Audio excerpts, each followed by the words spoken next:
এখন আমরা অবস্থান করতেছি সাজেক ভ্যালি।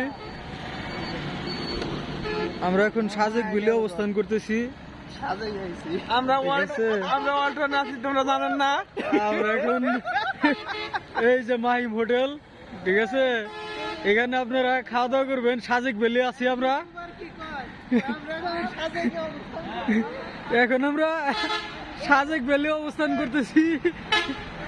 এই যে সাজেক ভ্যালি মাহিম হোটেল, এখান থেকে আপনারা খাইতে পারবেন। কথা বলেন মুরাদ হোসেন, কিছু বলেন। আমরা অল্টারনেট আছি। কিচ্ছু দেওয়া যায় না, খালি কুয়াশা আর কুয়াশা। চারিদিকে দুনিয়া কুয়াশা।